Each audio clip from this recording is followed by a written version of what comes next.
आज की रात एक ऐसी रात है कि यूजुअली मैं इस रात में तीन में से किसी एक चीज को अपनी मजलिस का मौजू या सब्जेक्ट बनाता हूं, क्योंकि आज की रात शब जुमा, और शब जुमा हमें तीन बहुत अहम ड्यूटीज इस्लाम ने दी। नंबर एक, दुआ।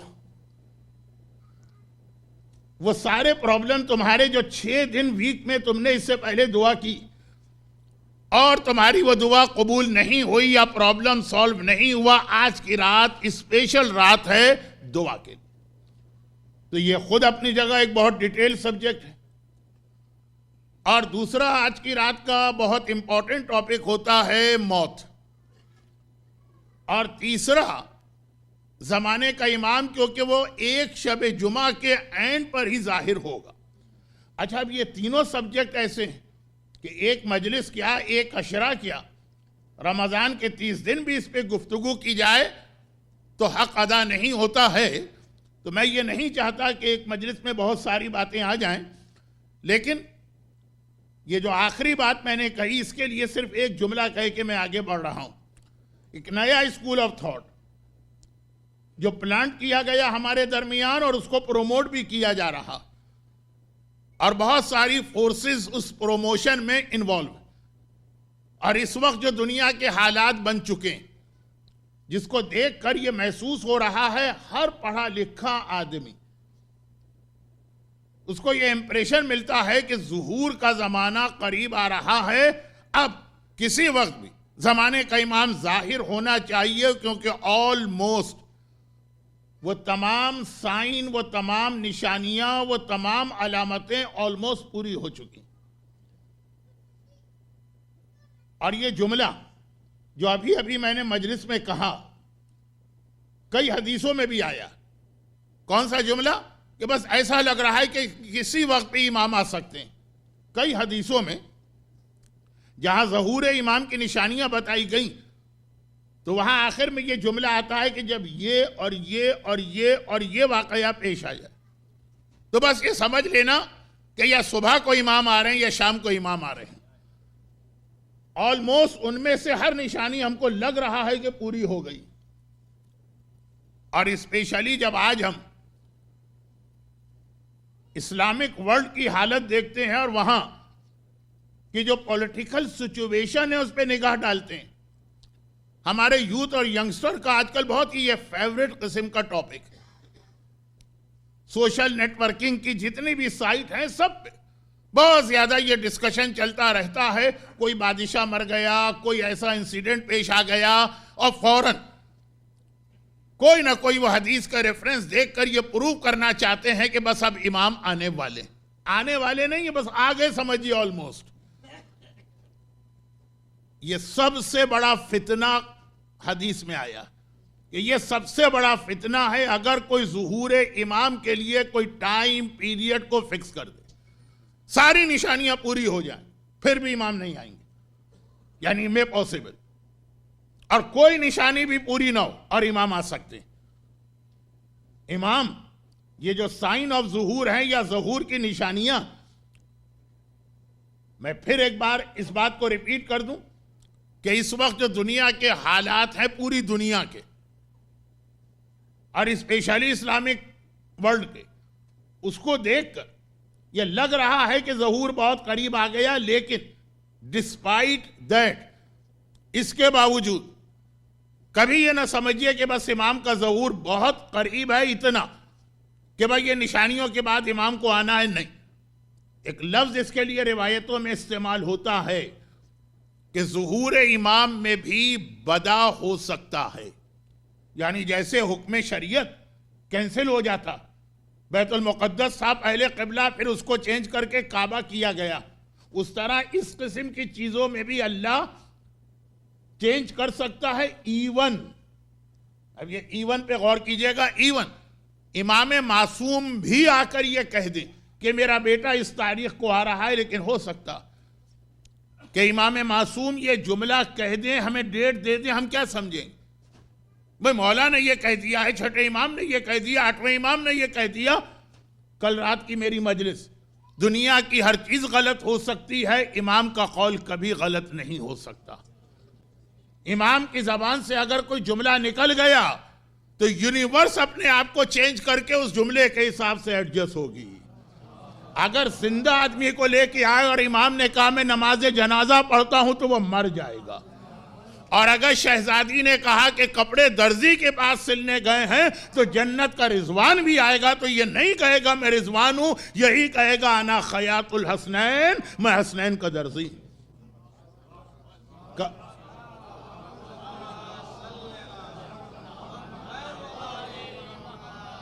मजमा कंफ्यूज है कि दुरूद पढ़ा जाए कि ना पढ़ा।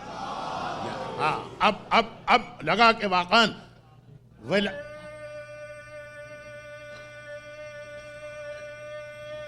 ये कुछ आज प्रॉब्लम कर रहा है। हाँ, इसी तरीके से आप इन्वॉल्व रहिए मजलिस में कि पता चले कि विलायती लोगों का मजमा है, विलायत के मानने वाले, तो अब कायनात को चेंज होना पड़ेगा। लेकिन इवन इमाम भी अगर आके कह दे, इमाम से मेरी मुराद है पहले 11 इमाम, मौला कह दें छठे इमाम जब अपने ज़माने में थे और वो ये कह दें, ये मैं सपोज कर रहा हूं एक बात, कि इस डेट को मेरा बेटा जाहिर होने वाला है, लेकिन बिल्कुल पॉसिबल है कि इमाम के डिक्लेरेशन के बावजूद ज़ुहूर ना हो और अल्लाह उसको चेंज कर दे। जैसे अब ये बात ज़रा तौहीन इमाम में लगती है कि ये इमाम की शान में गुस्ताखी है, लेकिन ज़हूर से हटकर बाकी चीजों में आप ये रिवायतें सुनते आए हैं और एक्सेप्ट करते आए। बहुत सी रिवायतें आदमी सुनता है लेकिन उसका दिल ये कहता है कि ये रिवायत सही नहीं लग रही।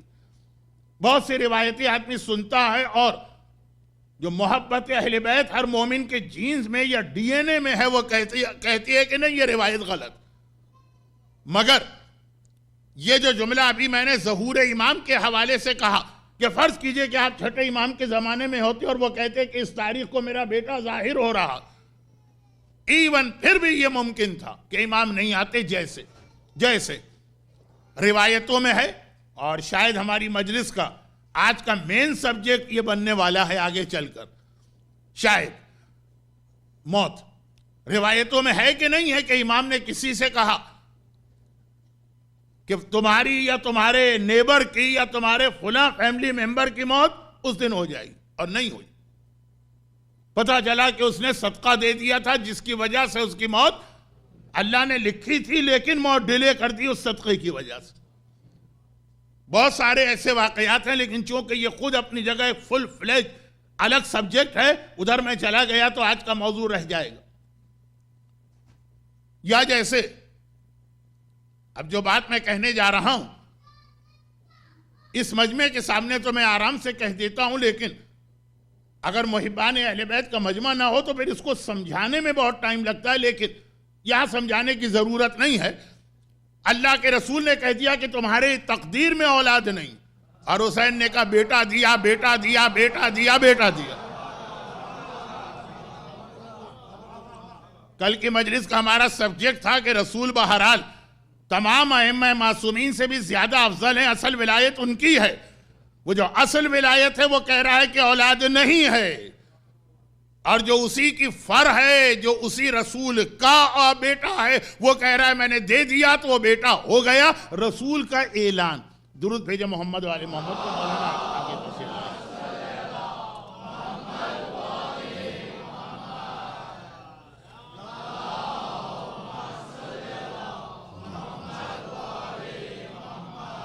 नऊज़ुबिल्लाह, रसूल का स्टेटस कम नहीं है। हमें मालूम है कि रसूल सरदार हैं इन तमाम अइम्मा के भी, लेकिन बात यह हो रही थी कि रसूल तक ने एक चीज का ऐलान कर दिया या डिक्लेयर कर दिया, लेकिन चेंज हो गई वो चीज। तो ज़हूर इमाम बहुत डेलिकेट या सेंसिटिव इशू है। ये फेसबुक पर नौजवानों के खेल कूद का कोई मसला नहीं कि आज इमाम आ रहे हैं, कल इमाम आ रहे हैं, ये निशानी पूरी हुई तो इमाम आ रहे हैं, खुला जगह ये पॉलिटिकल सिचुएशन हो गई तो इमाम आ रहे हैं। बहुत एहतियात करना, बहुत एहतियात करना। हालकल मुस्ताजिलून व नजल मुमिनून, जल्दी करने वाले हलाक होंगे। यह खुतबे का एक जुमला मैंने खाली इसलिए पढ़ा कि आज का ये असल सब्जेक्ट नहीं है, ये खुद बहुत ज्यादा टाइम चाहिए इसके लिए, और कम से कम आज के मजलिस का जो मौजू है वो बिल्कुल अलग है। लेकिन आज रात की वजह से इतने 2-4 जुमले 5 जुमले मैंने कह दिए, जल्दी करने वाले हलाक होंगे। हर मोमिन को ज़ुहूर इमाम में जल्दी करना है। हमारी दुआ यही होती है, अज्जलल्लाह अज्जलल्लाह अज्जलल्लाह, अल अजल अल अजल अल अजल। मगर नजात उन्हीं को मिलेगी जो सब्र करेंगे ईमान के साथ। यानी इतनी जल्दी नहीं करना है कि कोई फ्रॉड या धोखेबाज दुनिया के हालात से फायदा उठा के हमें मिसगाइड करे या गुमराह करे, जैसा इससे पहले हिस्ट्री में हो चुका। और जहां तक साइन ऑफ ज़ुहूर का ताल्लुक है वो रिपीट भी हो सकते हैं। और जैसा कि मैंने कहा कि विदाउट एनी साइन ऑफ ज़ुहूर इमाम आ भी सकते हैं। अब ये एक अलग मौजू बनेगा। तो आज की रात मोमिन को जमाने के, यानी आज की रात से मतलब स्पेशली आज ये 15 अक्टूबर की रात नहीं, बल्कि हर शब जुमा स्पेशली मोमिन को इस पर बैठ के गौर करना है कि अपने दिल में जमाने के इमाम की मारिफत बढ़ाए। और मारिफत खाली इमाम का नाम याद करने का नाम नहीं है, इमाम का नाम ले लिया मारिफत हो गई। ये सारी चीजें समझे कि सच्चा इमाम आए तो ऐसा ना हो कि हम वेट ही करते रहें और इमाम का जिहाद कंप्लीट हो जाए जिसके नतीजे में हम मारे जाएं। और ऐसा भी ना करें कि इतनी जल्दी करें कि कोई झूठा आ जाए और हम उसको मान लें। यानी कूफे वालों की तरह से हमें इतनी जल्दी नहीं करना है कि इब्ने ज़ियाद आया तो लोगों ने उसी को मुस्लिम समझ लिया था। मारिफत। अब ये आज की रात दुआ, आज की रात मारिफत और आज की रात मौत। अच्छा, अब ये मौत की बात क्यों आ गई? ये आ गई विलायत के हवाले से। विलायत अल्लाह का रसूल ले युताअ बिइज़्निल्लाह। पहले कुरान ने काम ऐलान किया कि हर रसूल वमा अरसलना मिन रसूलिन इल्ला लियुताअ बिइज़्निल्लाह। हर रसूल को हमने भेजा ताकि तुम उसकी इताअत करो। इताअत कहते हैं आंखें बंद करके ब्लाइंडली फॉलो करने को। क्योंकि ये मजलिस या ये वाला पॉइंट मैं कई जगह पढ़ चुका हूं। वेस्ट में रहने वाले कहते मौलाना ये तो हम नहीं मानेंगे, ब्लाइंडली तो किसी को फॉलो नहीं करना, पहले सोचना है, समझना। जो कल मैं बात कह रहा था कि कोई बेनिफिट कोई फायदा हो तो बात मानना या चलें। अभी हमें नहीं पता कि फायदा क्या है या नुकसान, वो बात भी मान लेंगे। लेकिन अगर पता चले कि फला चीज में नुकसान है तो क्यों मानेंगे? नहीं, ये विलायत ये नहीं। विलायत वो है कि अगर छठे इमाम ने हारून मक्की से कहा कि जाके आग के तंदूर में बैठ जाओ तो वो जलती हुई आग में जाके बैठ गया। उसने कोई रीजन नहीं पूछा कि मौला इसका फायदा क्या है, इससे आपको क्या मिलेगा, अल्लाह को क्या मिलेगा। इमाम ने कहा आग में बैठ जाओ, वो आग में जाके बैठ गए। देखिए यह है विलायत, यह है रसूल से हमारा कनेक्शन और रिश्ता। यहां एक थोड़ी सी दाढ़ी के रखने में इतने सवाल, इतनी क्वेश्चनिंग, इतनी रीजनिंग पूछी जाती, और वहां उसको जलती आग पे बिठा दिया और उसने विदाउट एनी हेजिटेशन। एक तो ये भी है ना कि नहीं हमने इमाम से रीजन नहीं पूछा, लेकिन जरा सुलो सुलो आग की तरफ चले कि शायद इमाम रोक लें, ऐसा भी नहीं, विदाउट एनी हेजिटेशन जाके आग पे बैठ गया। यह है विलायत। और यह कुरान कह रहा है लियुताअ बिइज़्निल्लाह, उसकी इताअत करो। और फिर खास ये बात तो हर रसूल के बारे में कही गई, फिर खास जब हमारे रसूल का तस्करा हुआ तो वो आयत जो मैंने कल तिलावत कर दी थी, लेकिन आज पूरी आयतें मिला के तिलावत की कि फला व रब्बिका ला युमिनूना हत्ता युहक्किमुका फीमा शजर बैनहुम सुम्मा ला यजिदू फी अनफुसिहिम हरजम मिम्मा क़ज़ैत। जो रसूल कह दे युसल्लिमू तस्लीमा, सर झुका के उसको मान लेना है। ये कंसेप्ट ऑफ रिसाला। और इसके लिए टाइम भी कम है तो एक बहुत मशहूर रिवायत इसको क्लियर करने के लिए या वाज़े करने के लिए कि ये इताअत कैसी होती। ये इताअत ऐसी नहीं होती है कि भाई नमाज के मसले रसूल से पूछेंगे, इमिग्रेशन के मसले रसूल से नहीं पूछेंगे। वो तो जो हमारे मन में आएगा, जो जगह हमें अच्छी लगेगी वहां जाएंगे। दीनियात पढ़ाने के लिए रसूल से पूछेंगे, लेकिन कौन से स्कूल में अपने बच्चे को या कॉलेज में या यूनिवर्सिटी में दाखिल कराएं, इसका रसूल से क्या ताल्लुक। इताअत इसे नहीं कहते, इताअत कहते हैं उस मोमिना, वो मोमिना। उम्मे खालिद नाम है, बहुत मशहूर रिवायत है, मैंने कम से कम 50-60 दफा पढ़ी। अलबत्ता सिर्फ जिंदगी में 2 बार रिवायत को कंप्लीट किया, बाकी 58 टाइम्स ये रिवायत इनकम्प्लीट पढ़ी। इनकम्प्लीट का मतलब जहां पे वो मैसेज मुकम्मल हो गया जो मेरा सब्जेक्ट हो, लेकिन आज एक खास वजह से इसको कंप्लीट पढ़ूंगा। वो आखिरी भी 1 लाइन है खाली, वो हमेशा मैं छोड़ देता था। ये मैंने इसलिए कहा कि जो लोग बहुत ज्यादा मेरी मजलिसें इंटरनेट वगैरह पे सुनते हैं, और मुझे ये इंफॉर्मेशन है कि इस मजमे में भी ऐसे बहुत से लोग होंगे, तो एटलीस्ट एक सेंटेंस उनको नया मिल जाए ताकि ये इंप्रेशन ना हो कि हमारा टाइम वेस्ट हो गया। उम्मे खालिद, जिनके लिए मैं एक बात जरा सा अपने सब्जेक्ट से हटकर, लेकिन उनका इंट्रोडक्शन और लेडीज के एक बहुत पुराने सवाल का जवाब। लेडीज के सवालात तो बहुत ज्यादा हैं, कभी खत्म होते ही नहीं हैं। वो तो कयामत भी आ जाएगी तो उनके सवाल चल रहे होंगे, मगर एक सवाल लेडीज बहुत पूछती कि ये जो ज़हूर और इमाम ज़माना और उनका जिहाद और वो सारी डिटेल, खाली मर्दों का जिक्र है, औरतों का जिक्र नहीं है, तो ज़हूर के बाद औरतों का भी कोई रोल है कि नहीं। और फिर जब इसका कोई सेटिस्फैक्ट्री जवाब नहीं मिलता है तो लोग फिर आम से जवाब दे देते हैं कि हाँ भाई उनका भी रोल होगा, वही जो आजकल है, पराठे पका पका के इमाम को खिलाएंगी, या ये कि कॉफियां बना बना के इमाम को पिलाएंगी, या ये कि लश्कर इमाम की सर्विस करेंगी, किचन को संभालेंगी। शरन तो ये रोल आज भी वाजिब नहीं है, लेकिन इस पे बात नहीं कर रहा हूं फिलहाल। तो ये है कि अपनी तरफ से जवाब के इमाम की फौज को सर्विस देंगी। रिवायतों में बहुत डिटेल के साथ इसका जवाब, बल्कि वो फिगर भी दिया गया है कि इमाम की 330 की आर्मी में इतनी औरतें होंगी, और उनमें से 9 या 13 औरतें, रयाहीन शरिया नामी किताब में पूरी रिवायत 9 या 13 औरतों का नाम भी है। एक तो फिगर है खाली कि 52, 48, और एक है कि नहीं, नाम है कि ये और ये और ये औरतें तो खास तौर पर इमाम की आर्मी को ज्वाइन करेंगी। उनमें से एक उम्मे खालिद है, ये वाली, जिनका ये वाकया।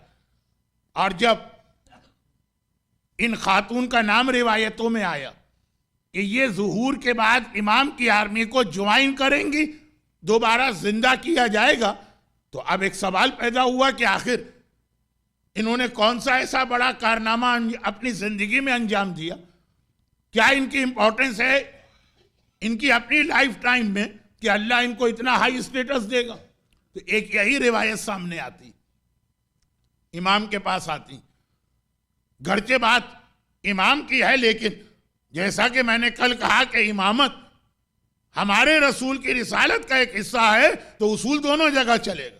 और आने के बाद कहती है कि मौला, मैं बहुत जल्दी यह पढ़ रहा हूं इसलिए कि जुमले आपने इतनी बार सुन लिए हैं, कि मौला मैं बहुत बीमार हूं और बहुत तकलीफ है। पहले जमाने की बीमारियां बहुत पेन किलर नहीं थे, ये पेंसिलिन वेंसिलिन तो अभी 100 साल भी इसको शायद नहीं हुए होंगे, तो ये पेन किलर नहीं थे, तक हर बीमारी बहुत तकलीफ लेके आती थी। चुनाचे इमाम ने फरमाया भी कि अगर कोई पेन और दर्द के आलम में एक रात बीमारी में गुजारे तो 70 साल के गुनाह सगीरा इससे माफ हो जाते हैं। अल्लाह जब कोई इम्तिहान लेता है तो उसका रिवार्ड और अजर भी देता है। तो अब तकलीफ बहुत, लेकिन बीमारी है, बर्दाश्त कर रही हूं। मौला मैं इस बात पे बहुत हैरान हूं कि यही प्रॉब्लम मदीने में दूसरे लोगों को था, और वो उन्हीं डॉक्टर्स के पास गए जिनके पास मैं जाती हूं, वो ठीक हो गए। ऑल्दो आज की दुनिया देखिए, जगह जगह इतना रुक रुक के मुझे बेकार किस्म की डिटेल में जाना पड़ता, लेकिन क्या करूं, मोमिनीन कराम तो तैयार बैठे होते हैं कि कोई भी स्पीकर या जाकिर कोई गलत बात कहे तो फौरन उसको शूट करें, ठाएं ठाएं ठाएं। कल एतराज शुरू हो जाते हैं। और आजकल जब से ये फेसबुक और इंटरनेट है तो अब तो विद इन सेकेंड दुनिया में बात फैल जाती। उसको समझाने में उन मोमिनीन का टाइम वेस्ट होता जिनका ये प्रॉब्लम ही नहीं है। इसलिए ये कहना पड़ रहा कि आज एक बच्चा भी जानता कि अगर दो आदमियों में सेम सिम्टम है तो जरूरी नहीं है कि दोनों की बीमारी भी एक हो सकता है इसकी अलग बीमारी हो, उसकी अलग बीमारी। मगर इतनी डिटेल में जाऊंगा तो एक वाकया भी कंप्लीट नहीं होगा, जबकि वाकया इतना सुना हुआ है आपका। मौला वो ठीक हो गए, मैं बीमार रही, बीमार तो ठीक, पेन। मैंने पूछा उनसे, डॉक्टर से, उन्होंने कहा कि इसका एक ही इलाज है, लेकिन वो एक ऐसा इसका इलाज है कि हम तुम्हें नहीं बता सकते। उन्हें बता सकते थे, कहा बताओ तो सही क्या। कहा कि हमारे पास इसका इलाज सिर्फ शराब है, शराब या दारू, दारू कहता हूं, इसका इलाज सिर्फ दारू, दारू पी लो ठीक हो जाओगे। लेकिन हम उनको कह सकते तुम इतनी मुत्तकी, परहेजगार और ऐसे शरीफ और रिलीजियस और पॉइस फैमिली की कि तुमसे तो ये बात करते हुए भी हमको शर्म आ रही, कैसे कहें कि शराब पियो। लेकिन अब तुमने पूछ लिया तो मौला मैं सीधी आपके पास आ गई। अब ये है ब्लाइंडली फॉलो करना, ये है विलायत, ये है सूरह निसा की आयत नंबर 64 और 65। अब जैसे कल मैंने कहा था कि रसूलुल्लाह ने अपना फेवर करने वाले सहाबी को पब्लिक के सामने उसी से सवाल करना शुरू कर दी, जिसने बेचारे ने रसूल का साथ दिया, पैगंबर उसी से क्रॉस क्वेश्चनिंग कर रहे हैं। अब बाकी जिन्होंने रसूल का साथ नहीं दिया, रसूल ने उनसे कोई बात ही नहीं कही। दूसरी, यहां इमाम इस औरत से कहने लगे जब डॉक्टर्स ने कह दिया तो मेरे पास क्यों आई हो। देखिए, इमाम की हदीसों को समझना भी बहुत अहम चीज है। आजकल जो हमारे यूथ समझते हैं ना कि कंप्यूटर है, सॉफ्टवेयर है, तमाम हदीस की किताबें हैं, सबके ट्रांसलेशन हैं, एक क्लिक के अंदर हमें इमाम की वो सारी हदीसें मिल जाएंगी तो हमें मर्जे की क्या जरूरत है।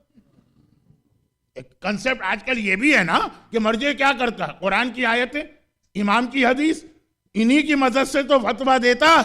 तो आज तो एक क्लिक हम करेंगे और ये सारी चीजें हमारे पास आ जाएंगी। कोई भी सब्जेक्ट ले लीजिए, रुकू के अंदर सुभान रब्बिल अज़ीम एक बार पढ़ना है कि 3 बार पढ़ना है, एक आपने क्लिक किया सारी हदीसें आपके सामने आ गई। ये इतना आसान नहीं है। खाली हदीसों का ट्रांसलेशन पढ़ना मर्जियत नहीं है, इसकी मदद से फतवा नहीं दिया जा सकता है। बहुत सारी चीजें इसमें इन्वॉल्व होती हैं। One of the factor, the only factor नहीं, वन ऑफ द फैक्टर, इमाम ने किस कॉन्टेक्स्ट में ये बात कही और उस वक्त इमाम का टोन क्या था। भाई रमजान में एक हदीस आप बहुत सुनते, एक औरत अपने घर की मेड रोजे के आलम में थी, दोपहर का वक्त था, समर का रोजा था, जैसे आजकल यूएसए में दिमाग गर्मी खा गया, बुरा भला कहने लगी। इमाम ने अपने घर से उसके लिए खाना भिजवाया और कहा कि उससे कह देना कि आज का लंच मेरी तरफ से, खाना खा लो। अरे हम तो फौरन टूट पड़ते खाने पर, रोजा है, लेकिन इमाम अगर लंच भिजवा रहे हैं तो कौन सा रोजा, रोजा तोड़ना जरूरी है। अच्छा, ये अपनी जगह बात सही, इमाम अगर कह दे तो नमाज तोड़ो, इमाम अगर कह दे रोजा तोड़ो, लेकिन खाली इस तरह से एक जुमला सुन के नहीं, समझना पड़ता कि इसका कोई बैकग्राउंड है कि नहीं। वो मोमेना गुस्से में आ गई, गालियां दे रही है, फाउल लैंग्वेज इस्तेमाल कर रही है, लेकिन इतनी उसमें समझ और नॉलेज कि रोजे के आलम में इमाम ने मेरे लिए खाना भिजवाया, जरूर इसके पीछे कोई रीजन। खाना नहीं खाया, इमाम के पास गई और इमाम ने बताया कि ऐसे रोजे का क्या फायदा। ये हदीस आप सुनते हैं ना, अब अगर खाली ट्रांसलेशन पढ़ लेते तो ये आता कि जी इमाम ने खाना भिजवाया तो खाना खा लो। नहीं, पहले पूरी हदीस समझना पड़ती है। यहां भी इमाम ने कहा कि मेरे पास क्यों आई हो। आम मोमिना होती आज की तरह फेसबुक पे बैठने वाली तो वो कहती कि बस इमाम ने कहा कि मेडिकल से रिलेटेड मसला मुझसे मत पूछो, वो उठ के चली जाती और जाके इत्मीनान से दारू पीती। माशाल्लाह, यहां तो मैंने औरतों को भी दारू पीते देखा, अपनी कम्युनिटी की, अटलांटा की बात नहीं कर रहा हूं, आप गलत फहमी में ना पड़े, लेकिन यहां की समझदार औरत थी। फौरन इमाम से उसने कहा कि मौला, मैं आपके पास इसलिए आई हूं कि मैंने अपना इमाम आपको माना है, उनको नहीं माना है। जो भी दुनिया वाले कहते रहे आप मेरे इमाम हैं, जब आप परमिशन देंगे तो मुझे वो काम करना है। क्योंकि आगे रीजन जो बता रही है वो शब जुमा का तीसरा सब्जेक्ट बना। वाई? क्योंकि कोई भी मुझे कोई मशवरा दे, आप जैसे आपको प्रॉपर्टी खरीदना है, आप रियल एस्टेट वाले के पास जाएंगे, और आपको इमिग्रेशन या ग्रीन कार्ड के लिए अप्लाई करना है, आप इमिग्रेशन लॉयर के पास जाएंगे, और आपका कोई लीगल प्रॉब्लम आ गया तो आप एक बैरिस्टर के पास जाएंगे या अटॉर्नी के पास जाएंगे, और आपको मकान बनाना है तो आप बिल्डर के पास जाएंगे, और आपकी गाड़ी खराब हो गई आप मैकेनिक के पास जाएंगे। मगर इमाम फरमाते हैं कि ये इनफ नहीं है। मोमिना से पूछा, जब डॉक्टर ने एक दवा बता दी तो मेरे पास क्यों आई हो? मोमिना कहती है, इसलिए आई हूं कि कयामत के दिन जब मेरा नाम आमाल खुलेगा, बुक ऑफ एक्शन, और अल्लाह हर अमल के बारे में सवाल करेगा। ला युगादिरु मिन्हा कबीरतम वला सगीरा। सूरह काफ में अल्लाह कहता है बुक ऑफ एक्शन किसका नाम? तुम्हारे बड़े से बड़े और छोटे से छोटे हर अमल का उसके अंदर तस्करा। आपको शायद याद ना हो कि आज अभी अभी आधा घंटा पहले जब आप इमामबाड़े में एंटर हुए थे तो राइट यानी सीधा पैर पहले रखा कि उल्टा पैर, कोई हैबिट होगी लेकिन एक्चुअल याद होना। वहां नामा अमाल में लिखा कि आज से 15 साल पहले जब आप जाफरी सेंटर अटलांटा में 2 मुहर्रम को आए थे तो कौन सा पैर आपने पहले रखा और कौन सा पैर बाद में। हर चीज उसके अंदर मौला, जब वो नामा अमाल खुलेगा तो अल्लाह सवाल करेगा ये काम क्यों किया। याद रखिए, हर अमल के बारे में कयामत में सवाल है, चाहे गुनाह हो चाहे नेकी हो। कयामत में शराब के बारे में भी सवाल होगा, वाय। दाढ़ी शेव करने के बारे में भी सवाल होगा, वाय। म्यूजिक सुनने के बारे में भी सवाल होगा, वाय। और नमाज के बारे में भी सवाल होगा, वाय, क्यों पढ़ी नमाज। और रोजे के बारे में भी सवाल, हज के बारे में भी सवाल। पता चला कि नमाज का मन तो नहीं था लेकिन मजलिस में आए थे, जमात नमाज हो रही थी, अगर अलग हो जाते तो लोग बुरा समझते इसलिए आके खड़े हो गए। हर इबादत के बारे में सवाल है। तो अब मौला मैं ये चाहती हूं कि कयामत में जो सवाल अल्लाह मुझसे करे मेरा एक रिप्लाई हो। मेरे मौला ने कहा, मेरे आका ने कहा, मेरे इमाम ने कहा, हर अमल के बारे में मेरा ये जवाब। यह है विलायत, यह है विलायत। हर अमल के बारे में। नमाज क्यों पढ़ी, मेरे आका ने कहा। और अब बात को शॉर्ट करता हूं इसलिए कि मिसालें देने का फायदा नहीं। अभी मैं शराब पी लूं और पूछा गया शराब क्यों पीऊं, तो मैं ये ना कहूं कि डॉक्टर ने कहा था, मैं कहूं मेरे इमाम ने कहा था। या शराब नहीं पीऊं और मर जाऊं और कयामत में पूछा जाए कि सुसाइड क्यों किया, तो मेरा जवाब ये ना हो कि मैं बड़ी पुआयस हूं, मुझसे शराब पी नहीं जा रही थी, मैंने कहा अल्लाह के लिए मैं अपनी जान नहीं, मैं कहूं इमाम ने मुझे मना किया। अपने हर सवाल का जवाब कयामत के दिन एक देना चाहती हूं, मेरे इमाम ने कहा। छठा इमाम खुशी के आलम में अपनी जगह से खड़ा हो गया। वो अबू बसीर जिनका कल नाम लिया था कि इमाम ने उनको प्रेस किया है, उनसे कहने लगे, ये रिवायत के रावी अबू बसीर, कि हमारा शिया ऐसा होता है जैसी ये मोमिना। एक औरत को रोल मॉडल बना रहे इमाम हम जैसे मर्दों के लिए। हर सवाल का जवाब यह है लियुता बिइज़्निल्लाह, यह है सुम्मा ला यजिदू फी अनफुसिहिम हरजम मिम्मा क़ज़ैत व युसल्लिमू तस्लीमा, हुक्म रसूल के आगे सर झुकाना। लेकिन यहां तक तो मैं बहुत पढ़ चुका हूं, बात मुकम्मल हो गई इताअत। लेकिन फिर इमाम ने उसको देखा और कहा कि तमाम डॉक्टर्स कह रहे हैं शराब पियो और मैं कहता हूं कि ना पियो, अभी तुम्हें फायदा होगा, लेकिन जब तुम्हारी जान यहां पहुंचेगी, जब मलकुल मौत रूह निकाल रहा होगा, उस वक्त ये शराब पीने की जो तकलीफ तुम्हें बर्दाश्त करना पड़ेगी वो इस दुनिया की सारी तकलीफों के मुकाबले में बहुत ज्यादा। अभी क्यों पी रही हो शराब? बहुत पेन है, एज ए पेन किलर। ये 50 साल 60 साल की बीमारी, ये सब पेन को जमा करो, वो इंतहाई कम है उस पेन के मुकाबले में जो रूह निकालने के वक्त मलकुल मौत शराबी को देता। एक रिवायत आई है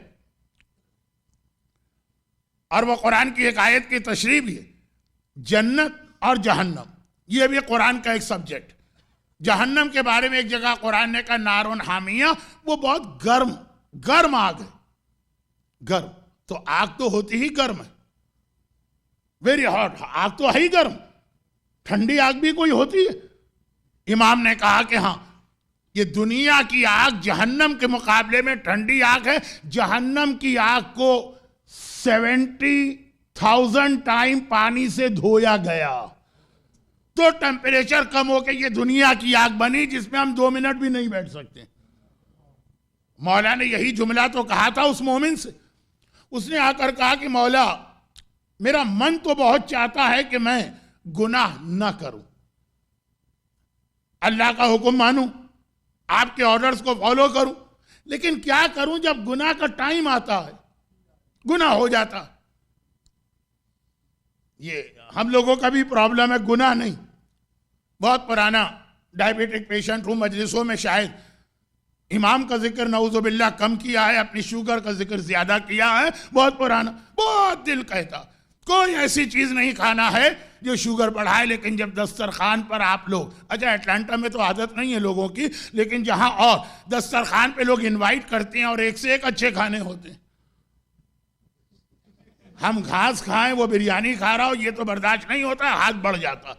रोज आना इरादा करते हैं, फिर हाथ बढ़ गया, शुगर घर जाके चेक की, बहुत ज्यादा थी, नहीं कल से नहीं खाएंगे, और मालूम हुआ कल आया तो उससे डबल खा लिया। तो खुलासा ये है कि वो कह रहा है कि मौला मैं इरादा करता हूं, जैसे आपने नमाज के लिए मजलिस सुनी, इरादा करेंगे अब कल से फजर की नमाज कजा नहीं करना, लेकिन सुबह का वक्त आएगा नमाज कजा हो जाएगी। कल से शेव नहीं करना, लेकिन सुबह पहुंचेंगे बाथरूम के अंदर या वॉशरूम में तो खुद ब खुद हाथ रेजर की जाने बढ़ जाएगी। कल से गाने नहीं सुनना, लेकिन मौला मैं कंट्रोल नहीं कर पाता हूं। तो इमाम ने कहा मत कंट्रोल करो, गुनाह करो, गुनाह करो, लेकिन पहले एक काम कर लो, अपने किचन में जाओ और एक आग जलाओ बहुत ही हाई टेम्परेचर वाली, और उसमें जाके बैठे जाओ, देखते रहो कि कितने मिनट आराम से बैठ सकते हो। जैसे लोग हमारी मजलिस में वॉच देखते हैं ना, कितने मिनट बाकी हैं, मसाइब पर आने वाले हैं कि नहीं आने वाले। अभी नहीं आने वाला हूं मसाइब पे, अभी खासी मजलिस बाकी है। तो खैर कहा बैठ जाओ, जितनी देर वो आग को बर्दाश्त कर लो उतनी देर का गुनाह कर लेना। भाई अल्लाह क्या करेगा, तुम्हारे गुनाह के बाद तुम्हें आग में जलाएगा। कहे तो खुदा बंदा इतनी आग तो मुझसे बर्दाश्त है, 5 मिनट की आग तो मैं। और फिर इमाम ने कहा ये याद रखो, ये दुनिया की आग है, जहन्नम की आग को 70,000 टाइम पानी से धोया गया तब ये आग बनी। अगर इसमें 1 मिनट भी नहीं बैठ सकते तो क्या समझ के गुनाह कर रहे हो। तो इमाम ने फरमाया उस मोमिना से, कौन, जिसने इस तरह से इमाम को फॉलो किया कि जब आखिरी इमाम आएगा इन तमाम इमामों का वारिस, तो ये खातून, ये काबिल एहतराम मोमिना जिंदा करके उनकी फौज में शामिल की जाएंगी। आप भी ऐसे बने, हम भी ऐसे बने। फिर देखिए कि किस तरह से, जो जियारत में हम जुमला कहते हैं कि जलल्लाहु ताला ज़ुहूरक, अल्लाह आपके ज़ुहूर को जल्दी करे और हमें आपके साथियों में शामिल करे। पहले अपने आप को ऐसा बनाए, फिर देखिए कि कैसे लश्कर इमाम में आप शामिल नहीं होते हैं। तो इमाम ने फरमाया उस वक्त ये सारी तकलीफ जिंदगी भर की एक तरफ, पहले जमाने में वो स्केल होते थे ना जिसमें 2 पल्ले होते थे, शायद गुजरात के गांव में या अहमदाबाद की किसी पुरानी दुकान पे अब तक वो हो, हर जगह डिजिटल स्केल ना आया हो। कहा सारी जिंदगी का पेन एक तरफ और मलकुल मौत रूह निकालते वक्त जो तकलीफ देगा वो एक तरफ, वो ज्यादा होगी और बहुत ज्यादा होगी। इसलिए तुम ये शराब न पीना। और यहां पर शेख अब्बास क़ुम्मी, शहीद दस्ते गैब शिराजी और हमारे जितने उलमा ने मौत के मौजू पे बुक्स लिखी, उसमें एक वाकया कोट किया कि खाली ये मसला नहीं, एक और भी मसला यहां पे शराब के साथ आ रहा। शराब यानी दारू, खैर शराब भी लोग जानते होंगे। अब मैं दारू के ऊपर आज की मजलिस नहीं पढ़ रहा हूं, क्योंकि उस वाकये के अंदर एक और बहुत अहम मैसेज। फुज़ैल इब्न अयास अपने जमाने के मशहूर डाकू, कुरान की एक आयत सुनकर, अलम यअन लिल्लज़ीना, एक आयत सुनकर सूरह हशर की चेंज हो गए और फिर बड़े नेक और मुकद्दस बुजुर्ग बने। लेकिन चूंकि हमारे तमाम उलमा ने उनका वाकया कोट किया, इसलिए उस वाकये को मैं पढ़ रहा हूं, गर्चे इमाम का वाकया नहीं या किसी मर्जे का वाकया नहीं। उनके पास फिर पूरी इस्लामिक वर्ल्ड से लोग इल्म हासिल करने आते थे, उस जमाने का हौजा। ऐसे ही एक स्टूडेंट उनके पास था और बहुत ही सिंसियर और बहुत ही रिलीजियस और बहुत ही मेहनत करने वाला, लेकिन पता चला कि वो बीमार हो गया। पहले जमाने की बीमारियां बहुत टाइम लेती थी, ये खुद अपनी जगह एक आर्गुमेंट या डिस्कशन है। आजकल की मौत अच्छी है कि उस वक्त की मौत अच्छी थी? आजकल तो अचानक मौत आती है, कोई आपसे मोबाइल पे बात कर रहा है, पता चला मर गया। और पहले ये कि नहीं 6 महीने 8 महीने 2 महीने 1 साल बिस्तर पे रहा, वसीयत का मौका भी मिला, तौबा का मौका भी मिला, अपने गुनाहों को माफ करवाने का मौका भी मिला।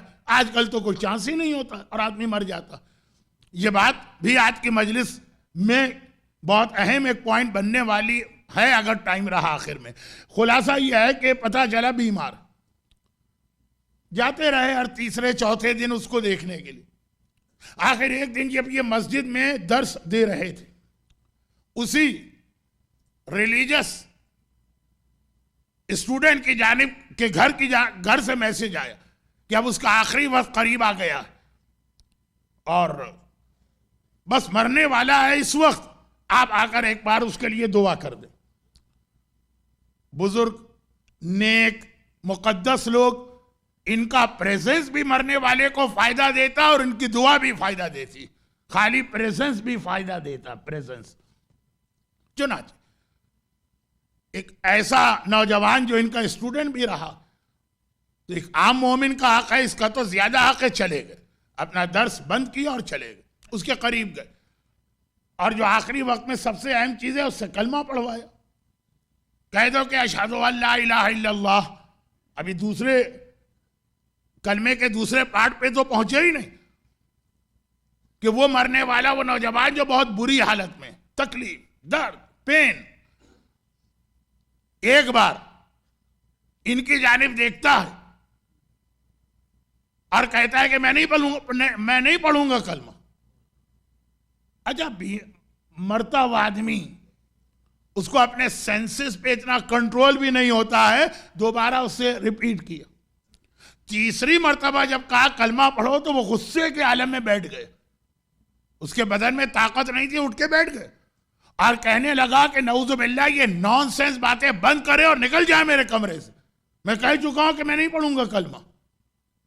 अब इतना उसने कहा, एनफ था, फुज़ैल इब्न अयास निकले।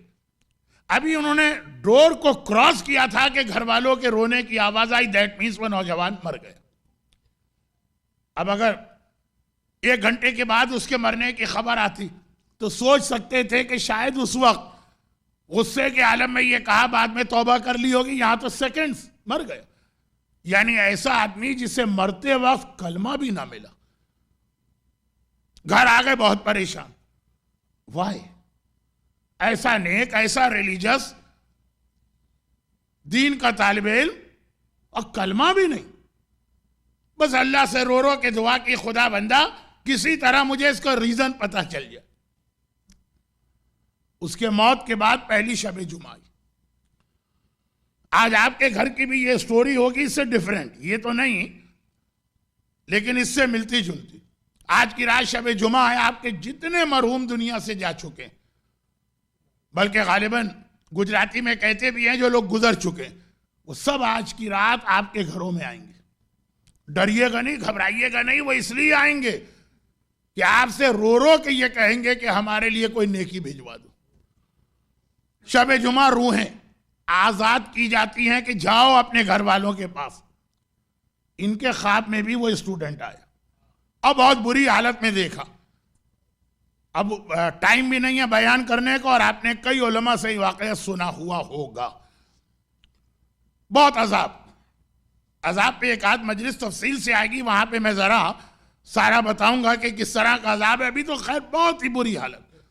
घबरा के कहा कि तेरी ये हालत, इतना अजाब, देखो तूने कलमा नहीं पढ़ा था ना, उसका नतीजा ये निकला।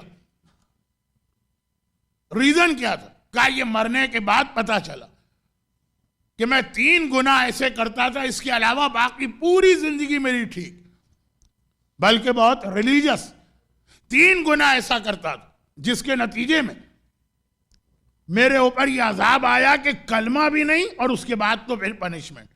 नंबर 1 यही चीज, मैं शराब पीता था छुप के, लोगों से, लोगों को पता ना चले। घर में बैठ के कितने ही ऐसे लोग भी शराब पीते होंगे जो पब्लिक के सामने बड़े रिलीजियस और पॉइस समझे जाते हैं। कहा कि शराब, मरने के बाद पता चला कि ऐसा आदमी आखिरी वक्त में कलमे से भी महरूम हो जाता। दूसरी बात यह थी कि मेरे दिल में जेलेसी बहुत थी।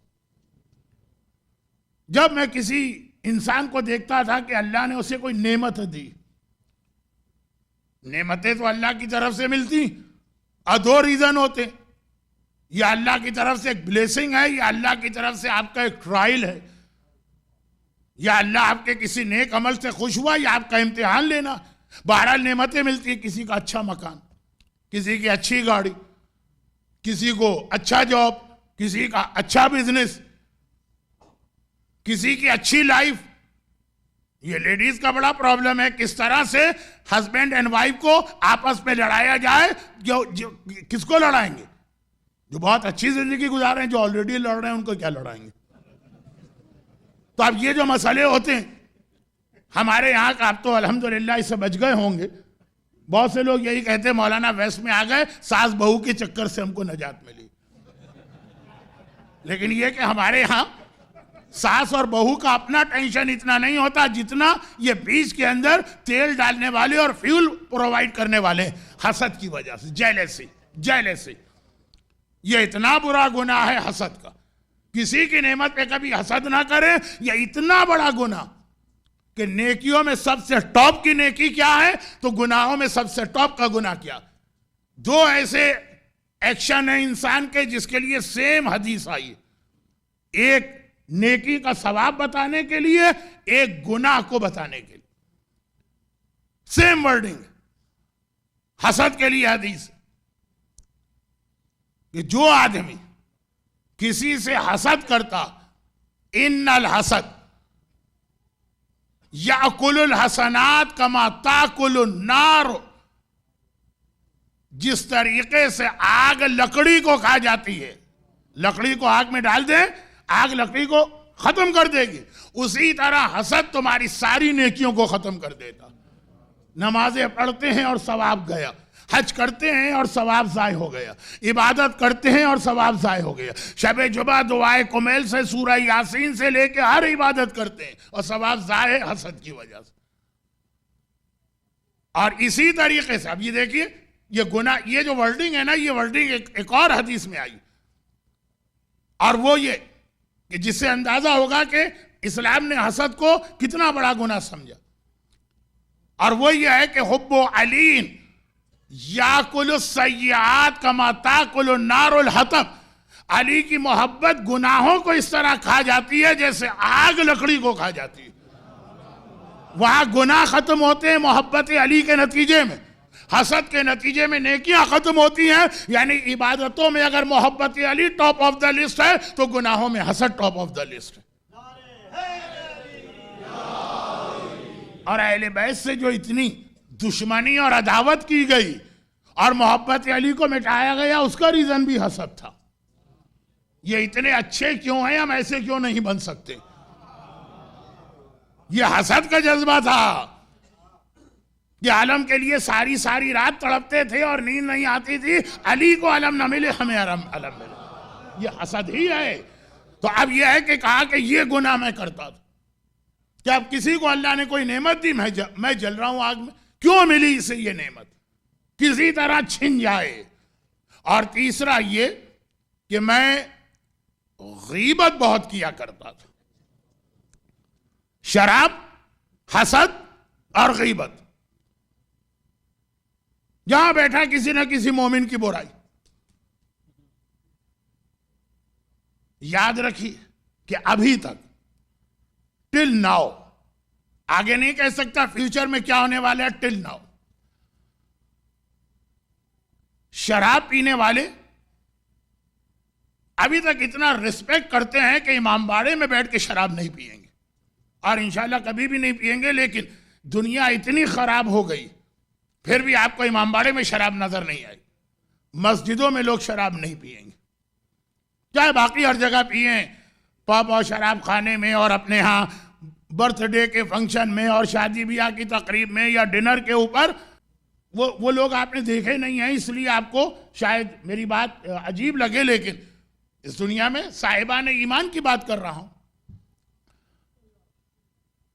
यह गुनाह बहुत बदतरीन गुनाह है, लेकिन गुनाहगार को भी पता कि मस्जिद की एक रिस्पेक्ट, इमामबाड़े की एक रिस्पेक्ट, खाना काबा की एक रिस्पेक्ट। अभी हाल ही में एक साहब ने हज किया और उसके बाद, एक मोमिन नहीं है, एक मुसलमान, अपना एक सफरनामा लिखा हज का, तो उसके अंदर लिख रहे हैं, देखिए जरा आदमी कितना बेहया बन जाता, कि मैं अरफात और मिना गया, 5 दिन बहुत ज्यादा थक गया। अरफात और मिना के प्रॉब्लम तो होते ही हैं। चुनाचे अपने घर आते ही पहला काम मैंने ये किया कि फ्रिज खोल के शराब की बोतल निकाली, पूरी एक बोतल खत्म की, तब जाके मुझे सुकून हासिल हुआ। ये इख्तिताम अपने हज का इस बात पे कर रहे हैं और बड़े फख्र के साथ ये लिख रहे हैं।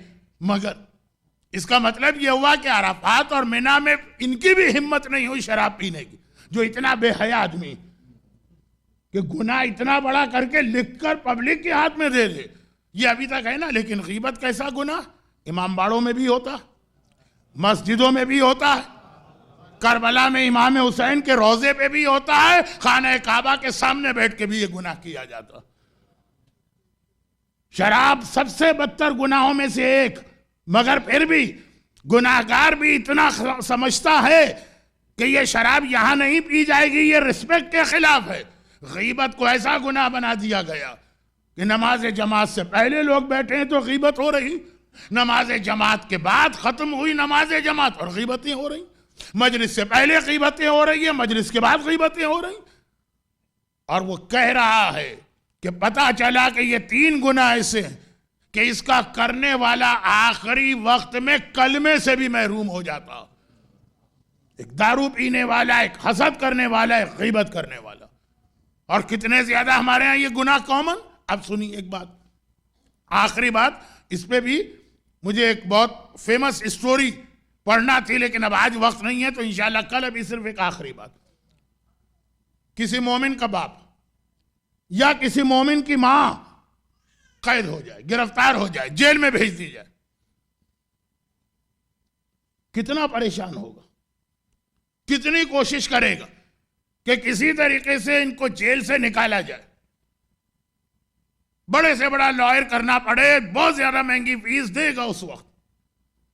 या आजकल वालिदैन की इतनी रिस्पेक्ट नहीं है, हो सकता है शुक्र का सजदा अंजाम दे के अच्छा है, मां की बकबक चिक चिक से नजात मिली, पड़ी रहे जेल में। तो ये ऐसा ही होगा जो अपनी बीवी से बहुत मोहब्बत करता।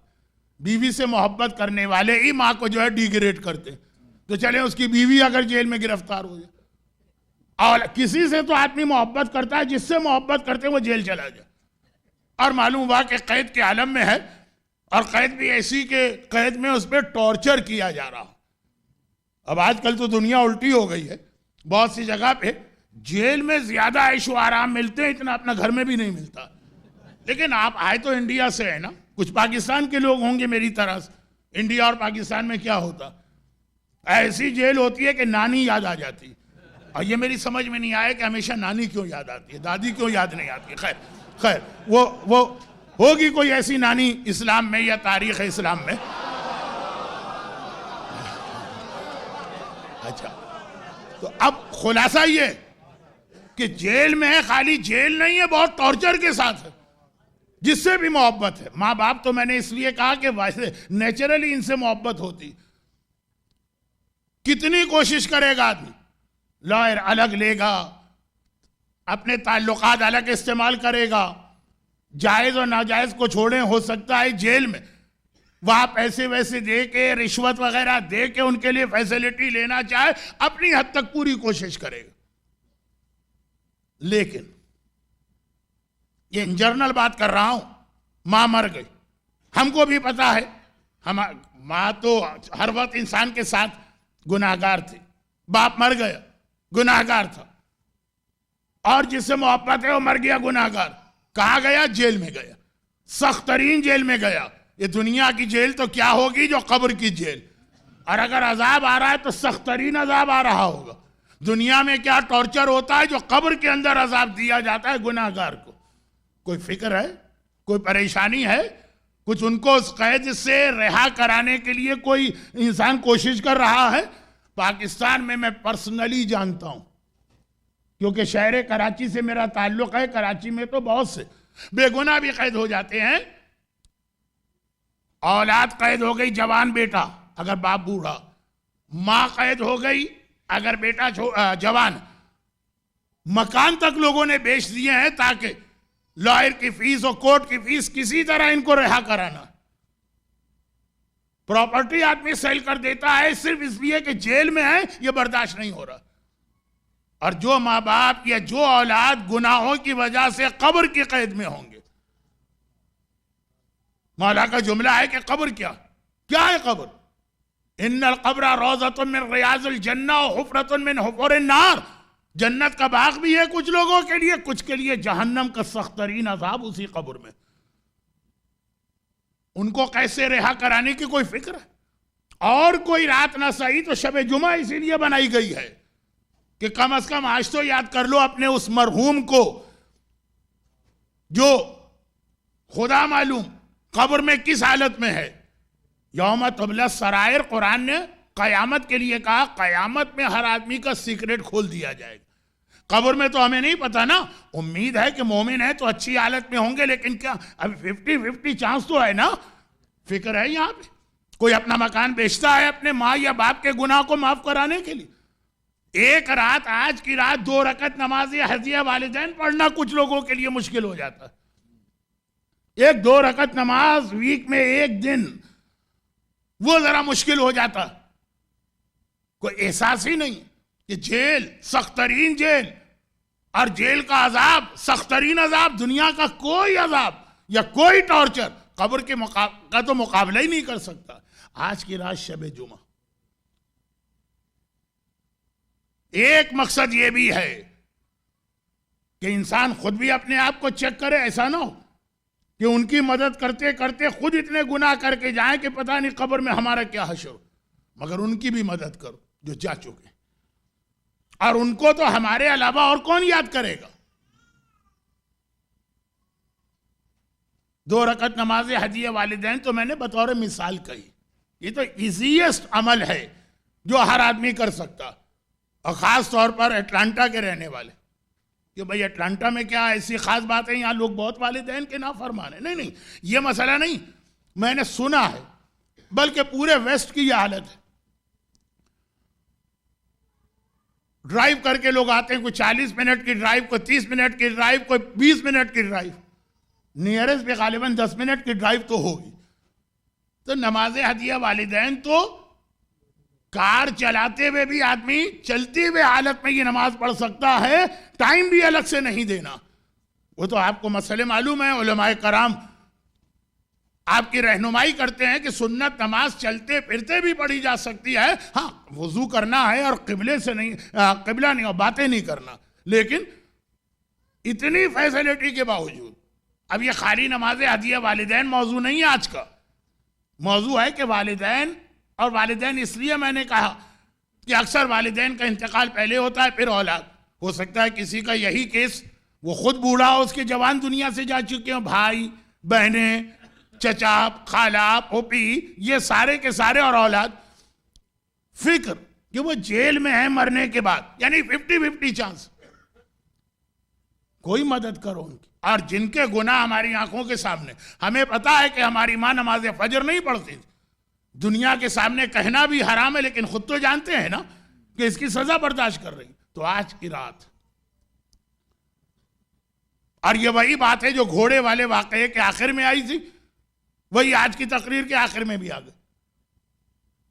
ये दुनिया की जेल और उसका टॉर्चर तो हम देखते हैं, अपनी आंखों से देखते हैं। आजकल जब मीडिया इतना फास्ट हो गया, कितने, मेरा ख्याल है, मैंने कभी चेक नहीं किया, लेकिन यूट्यूब या इस टाइप की साइट्स पर कितनी ऐसी छोटी छोटी क्लिप्स और फिल्में भी होंगी। ये इतना टॉर्चर, कब्र का अजाब आपने नहीं देखा, लेकिन उसने देखा है कि जिसकी हर बात पे हम आंखें बंद करके यकीन करते हैं। हमारी आंख किसी अजाब को देखे ये छोटा, और अल्लाह का रसूल अगर कह दे, इमाम मासूम अगर कह दे कि बेनमाजी को यह अजाब मिल रहा है, गीबत करने वाले को यह अजाब मिल रहा है, गाना सुनने वाले को यह अजाब मिल रहा है, शराब पीने वाले को यह अजाब मिल रहा है, अपनी आंख वाले अजाब के मुकाबले में यह अजाब बड़ा है, क्योंकि उसने कहा है जो कभी गलत नहीं कह सकता। ये यकीन होना चाहिए, यह है विलायत, यह है रिसालत, यह है इमामत, और वो कह रहे हैं। मगर ये वो जिम्मेदारी है जो इस्लाम ने भी हम पर आयत की है और कॉमन सेंस भी कहती है। मां बीमार हो जाए या दुनिया की जेल में जाए तो कोशिश बहुत अच्छी चीज है, मगर उससे ज्यादा ये कब्र की कोशिश, ये एक जिम्मेदारी है, इस्लाम और अकल दोनों कहती है। बल्कि बाद लोगों के वालिदैन तो शायद अपनी औलाद से ये वादा भी लेते हैं कि बेटा हमारे बाद ये ख्याल भी कर देना, और नहीं लेते हैं तो लेना चाहिए। ये बात अब कल आगे बढ़ेगी। वालिदैन से किए हुए वादे बहुत अहम होते हैं, इस्लाम में हर वादा अहम, लेकिन वालिदैन से किए हुए वादे। जिस वक्त हुसैन को मदीना जाने से निकलने से रोका जा रहा था, करबला जाने से रोका जा रहा था, तो आका हुसैन ने वन ऑफ द रीजन ये भी बताया कि मैंने अपने नाना से वादा किया और मैंने अपनी मां से वादा किया। वादाए तिफली जो मरसियों में आता है कि मेरा बचपने का वादा है, आज का भी नहीं।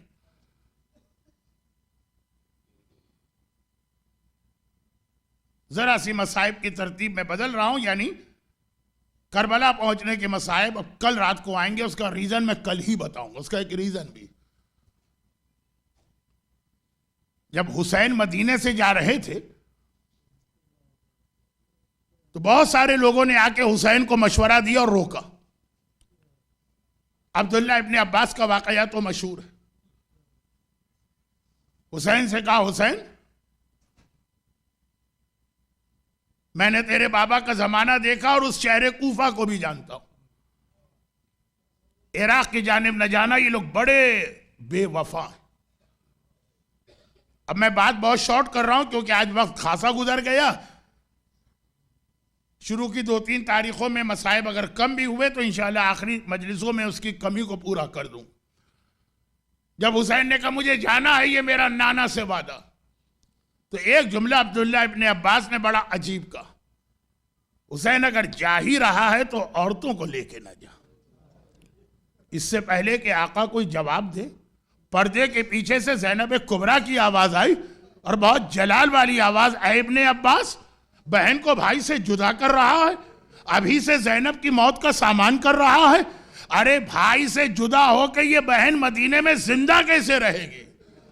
शहजादी आज तो खाली एक तसव्वुर आपने किया कि मैं भाई से जुदा हो जाऊं तो मर जाऊंगी। जब असरे आशूर हुसैन आए होंगे और कहा होगा ज़ैनब मेरा आखिरी सलाम लो, आज 55 साल का भाई और बहन का साथ तो छूट रहा है, इस बहन के दिल पे क्या कयामत गुजरी होगी। और भी कई लोगों ने, उम्मे सलमा ने रोका, उम्मे हानी भी जिंदा थी, हुसैन की सगी फूफी, मौला अली की बड़ी बहन। यही जुमला तो कहा कि बेटा मैं इस खानदान में बुजुर्ग हूं, सफर का इरादा न कर, इसलिए कि 3 दिन से मैं जिनों के रोने की आवाज सुन रही। जब तेरी मां दुनिया से गई थी तब भी ये जिनों का नोहा मैंने 3 दिन सुना, जब तेरा बाबा दुनिया से गया था तब भी ये नोहा मैंने 3 दिन सुना, जब हसन दुनिया से गए थे तब भी ये नोहा मैंने सुना, हुसैन इस वक्त मदीने से ना जा। और फूफी को भी यही जवाब दिया, नाना से और मां से वादा किया हुआ। मगर ये वादे थे जो हुसैन ने किए, ये वादे थे जो नाना और मां से हुसैन ने किए थे, उन्होंने वादा लिया। एक वादा हुसैन ने किसी और से भी किया था। मरहूम मौलाना गुलाम अस्करी साहब खतीब आले मोहम्मद अक्सर ये जुमला पढ़ते हैं, जो शहजादा अली असगर के मसाइब में मैं दोबारा भी पढ़ूंगा, और वो ये है कि जब फातिमा सुगरा को ये यकीन हो गया कि बाबा मुझे अपने साथ नहीं ले जा रहे हैं, तब सुगरा एक बार रबाब के पास आई और कहा, अम्मा रबाब, मेरी तबीयत खराब थी, मैं बीमार हूं 2-3 हफ्ते से। जब कोई बीमार होता है ना तो बहुत ही छोटा बच्चा या न्यू बॉर्न बेबी के करीब नहीं जाता, तो असगर को तो अब तक मैंने देखा भी नहीं। अब जब आप जा रही हैं और मेरा असगर भैया जा रहा, तो अम्मा कम से कम एक बार तो असगर को मेरी गोद में दे दीजिए। ये बहन किसी तरह से इस भाई को अच्छी तरह से देख ले। असगर को गोद में लिया, असगर को बोसा दिया नन्ही सुगरा ने, और एक बार एक जुमला कहा, असगर भैया सब मुझे छोड़ के जा रहे हैं, क्या तुम भी चले जाओगे? अब बहन की फरियाद असगर ने कुछ इस तरह सुनी कि एक बार सुगरा के सीने से चिमट गया। हुसैन का पैगाम आया, ज़ैनब बहन काफिला तैयार, सैदानियों से कहो कि बाहर आए। रबाब आगे आई सुगरा के करीब और कहा, असगर को गोद में लेना चाह। असगर ने मां से मुंह फेर लिया, बहन की आगोश में गोद में मुंह छुपाए लेटा। रबाब कहती रही, असगर मेरी गोद में आ जा। असगर राजी नहीं हुआ। कुलसूम आगे बढ़ी, असगर बेटा मेरी गोद में आ जा। उम्मे फरवा, जो एक रिवायत के मुताबिक अली असगर की खाला भी हैं, रबाब की बड़ी बहन, वो आगे बढ़ी। असगर किसी की बात नहीं सुन रहा, हत्ता ये कि कुबरा आई, हत्ता ये कि सकीना आई, आखिर में ज़ैनब आ गई। ज़ैनब आ गई, असगर बेटा मेरी गोद में आ जा, हमें यहां से चलना है, देर हो रही है। और असगर आज फूफी की जानिब भी मुतवज्जे नहीं है। ऐसी फरियाद सुगरा की असगर के दिल को लगी। 3 बार हुसैन ने पैगाम दिया, चौथी बार खुद आ गए। कहा, ज़ैनब तुझे पता है ना, मैंने कल भी कहा था शरीकतुल हुसैन, तुम्हें पता है कि हमें मगरिब से पहले पहले मदीने से निकल जाना है, ये देर क्यों हो रही? ज़ैनब ने कहा, भैया क्या करें, असगर नहीं मान रहा। हुसैन करीब आए, कहा, असगर बेटा मेरी गोद में आ जा। अल्लाह मालूम आज कौन सा दिन था कि असगर बाप की गोद में जाने को भी तैयार नहीं। एक जुमला हुसैन ने कहा, एक वादा एक जुमला। भाई ये जुमला सुनना था कि असगर को तड़प कर उछल कर बहन की गोद से बाप की गोद में आ गए। अजीब जुमला कहा मेरे आका हुसैन, असगर बेटा मैं तुझे तेरी बहन से अलग ना करता और तुझे यहां छोड़ के जाता, लेकिन जो जिहाद मुझे करबला में करना है तेरे बगैर मैं कामयाब नहीं हो सकता हूं। असगर तेरे खून नाहक की मुझे करबला में जरूरत है, तू मेरा सबसे बड़ा मुजाहिद बनने वाला है। अब जो असगर ने सुना कि बाबा का जिहाद मेरे बगैर मुकम्मल नहीं होगा, तड़प के बाप की गोद में आ गए। शायद इसीलिए जब असरे आशूर हुसैन ने कहा था हल मिन नासिरिन यंसुरुना, तो असगर ने अपने आप को गहवारे से गिरा दिया था। बाबा अभी से आपने क्यों हल मिन नासिर कहा? अभी असगर जिंदा है, मदीने से वादा करके आए थे असगर को मैदान में लेके जाइए। और हुसैन ने कहा, ज़ैनब बहन अब बीबियों से कहो जल्दी करें, सवारियां आ चुकी। क्या शान की सवारियां थी। महल्ला बनी हाशिम में पहरा लग चुका है, ऊंट लाए जा रहे हैं, हर ऊंट पे महमिल हमारी है, हर महमिल पे पर्दा पड़ा है, हर बीबी बाहर आती है, उसका वारिस आगे बढ़ता है, सहारा देता है। उम्मे फरवा बाहर आई, एक बार कासिम दौड़ के आगे बढ़े, माँ को सहारा दे के ऊंट पे सवार कराया। एक बार उम्मे लैला बाहर आई, अकबर दौड़ के आगे बढ़े, जवान बेटे ने माँ को सहारा दिया। उम्मे कुलसूम बाहर आई, उम्मे कुलसूम की कोई औलाद नहीं है, लेकिन अब्बास छोटा भाई औलाद की मानिंद है, आगे बढ़ा, कुलसूम को सहारा दे के सवार कराया और आखिर में सानिया ज़हरा ज़ैनब कुबरा बैतुल शरफ से बाहर आई। एक तरफ से अकबर दौड़ के आए, एक तरफ से अब्बास दौड़ के आए। हुसैन ने करीब आके कहा, नहीं अकबर बेटा तुम नहीं, अब्बास तुम नहीं, ज़ैनब को मैं सवार कराऊंगा। ये कह के मेरे आका ने ज़ैनब को सवार कराया। 28 रजब का काफिला चला और यही बीबियां हैं 11 मुहर्रम को करबला के मैदान में सवारियां लाई गई। न महमिलें हैं, न अमारियां हैं, न पर्दे हैं, न सवार कराने वाला कोई है। हर बीबी को मदीना याद आ गया। फरवा ने मख्तल को देखा, कासिम बेटा तेरी माँ सवार हो रही है, तू भी सहारा न देगा। लैला ने अकबर को आवाज दी, बस ज़ैनब शरीकतुल हुसैन, ज़ैनब शरीकतुल हुसैन। एक बार आगे बढ़ी, कहा बीबियों अगर अकबर ना रहे, अगर अब्बास ना रहे, अगर हुसैन ना रहे तो घबराना नहीं, अभी ज़ैनब जिंदा है, मैं एक एक को सवार कराऊंगी। आओ फरवा तुझे मैं सवार कराती हूँ, आओ लैला तुझे मैं सहारा देती हूँ, आओ कुलसूम। हर बीबी को सवार करा दिया, मगर आखिर में जब खुद ज़ैनब की बारी आई, दाएं देखा बाएं देखा, कोई सहारा देने वाला नहीं। फुरात को देख के आवाज दी, अब्बास तेरी ज़ैनब सवार हो रही है, तू भी सहारा न देगा। वो ये जुमला सुनना है। एक बार मेरा बीमार इमाम सज्जाद, गले में तौक है, हाथों में हथकड़ी है, पाँव में बेड़ी है, आगे बढ़ा, पुपी अम्मा अगर चचा अब्बास न रहे, अगर बाबा हुसैन न रहे, अभी आपका बेटा सज्जाद है, आइए मैं आपको सहारा दे के सवार करा। अजरुकुम अल्लाह। खुदावंदा अहले बैत अतार, करबला वालों, उम्मुल मसाइब ज़ैनब कुबरा और मेरे मजलूम आका सज्जाद हुसैन के इन मसाइब का वास्ता आज की मजलिस में जो मोमिनीन और मोमिनात हैं, इनको, इनकी औलादों को, इनके घरों को, इनके घर वालों को, इनके रोज़ी के ज़राए को हर आफत व परेशानी से महफूज फरमा। दुनिया भर के साहिबान ईमान की हिफाजत फरमा। आज की शब जुमा साहिबान ईमान की सारी परेशानियाँ दूर फरमा।